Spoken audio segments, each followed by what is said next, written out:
ठीक है कह दीजिए बोल देंगे। अभी तक तो मैंने आपको सुनाई मनोहर कथा, लेकिन सरकार चलते चलते मैं तुम्हें सत्य कथा सुनाता हूँ। तुम्हारी कथा हमें मालूम है। नहीं सुनाएंगे सरकार।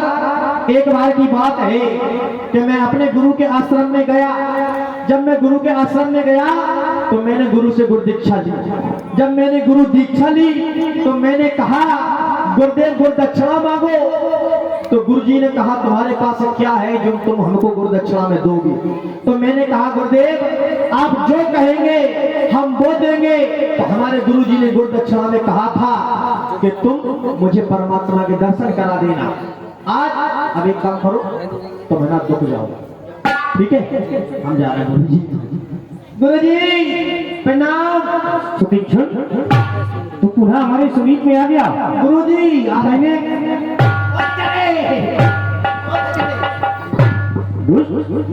मैंने कहा था जब तक मेरी ठाकुर जी को ना लेकर के आया हमारे समीप में नहीं आना।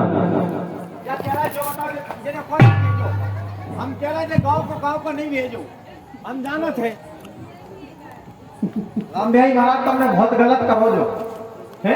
हम कह रहे थे कि इधर आओ गुरुदेव इधर आओ। आज हम खाली हाथ नहीं आए। खाली हाथ नहीं है। हम खाली हाथ नहीं आए, आप तो भरे भरे आए। इधर आओ। सरकार गुरुजी सुन लियो। पहले मेरी बात सुनना। तुम फिर से मिथ्या भाषण तो नहीं कर रहे। नहीं गुरुदेव आज हम सत्य अगर तुमने झूठ बोला हाँ। तो ऐसे पीछे जाओगे। सरकार ऐसे जाना नहीं मारो।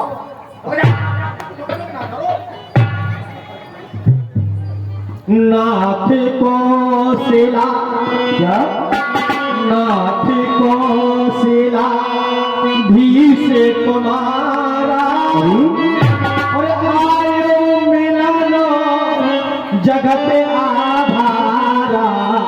नाथ को सिला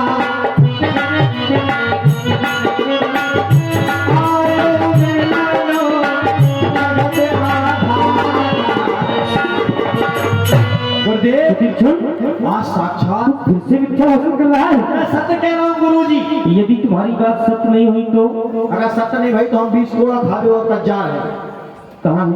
चलो आप देखो मेरे मार बुलाओ। भगवान सरकी आओ दुखो नहीं रहो बहुत मार पड़ा। देखो जी आ गए, जी आ गए सरकार, जी आ गए, जी आ गए, जी है गुरु भगवान आ गए।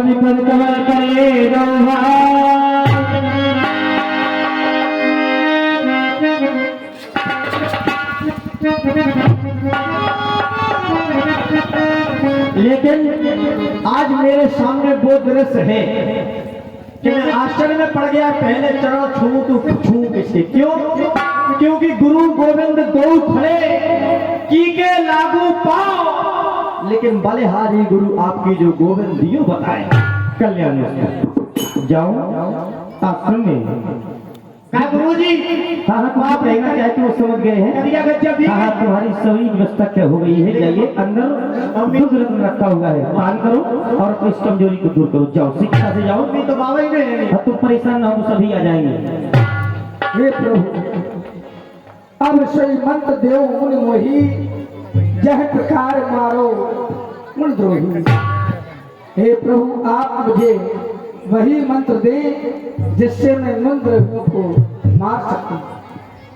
पूछे ना मोही का जाने आप अंतर्यामी होकर के और मुझे क्या समझ करके पूछ रहे हैं। यद्यपि मैं जो कुछ भी जानता हूँ वो केवल आपके भजन का ही प्रभाव है। तुम्हारे भजन प्रभाव आधारित जानो महिमा कच्चक भारी। आपकी भजन के प्रभाव से आपकी कुछ महिमा में जान सकता हूँ। क्यों? आपकी ये माया है कैसी तो बताया गया। उमर पर विशाल तो माया फल अनेक ब्रह्मांड निकाया। जो ये उमर का वृक्ष हुआ करता है उसमें जो फल लगे रहते हैं उसी प्रकार आपकी माया है। जीव चराचर जंतु समाना भीतर बसे न जने आना। ते फल भक्षे कठिन कराला सो भय डरत सदा तो काला। आपके भय से तो वह काल भी जो समस्त संसार को खाने की सामर्थ्य रखता है वह भी आपके भय से भयभीत रहता है ना। ते तुम सकल लोग पतिसई पूछे मोई मन की नहीं। आप एक साधारण मानव की भांति हमसे पूछ रहे हैं। मैं आपसे एक वर मांगना चाहता हूँ। ये मैं जान सकता हूँ कि आप हैं कौन, मैं जान सकता हूँ, इसलिए आपसे एक वर चाहता हूँ। यह वर मांगो कृपा निकेता बसो हृदय श्री अनुज समेता।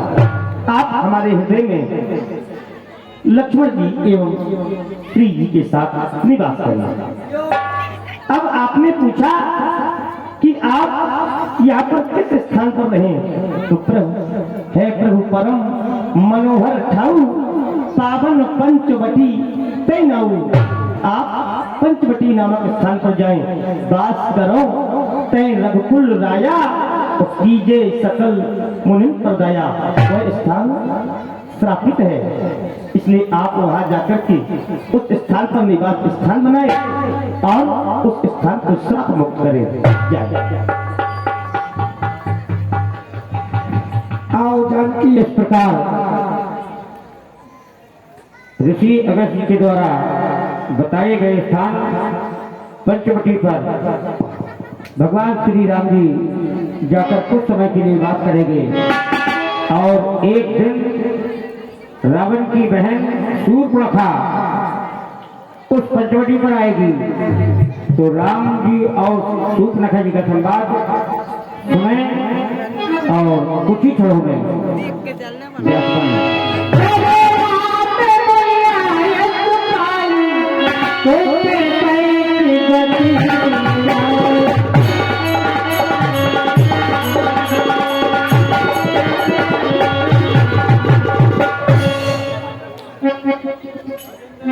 जानकी देखो, ये पंचवटी नामक स्थान आ गया है, ये पुनः हरा भरा हो गया, इसलिए सीता देखो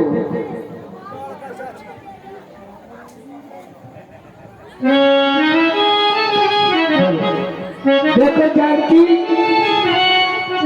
चिड़िया बोलने लगी। चिड़िया छलने लगे और प्यारी लगे प्यारी लगे पंचवटी कुटिया।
लक्ष्मण के द्वारा बनाई गई पंचमुखी बड़ी ही शोभायमान हो रही है।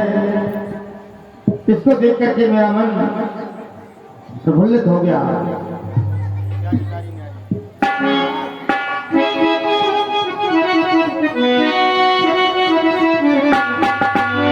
और प्यारी प्यारी न्यारी न्यारी और जग उजियारी है।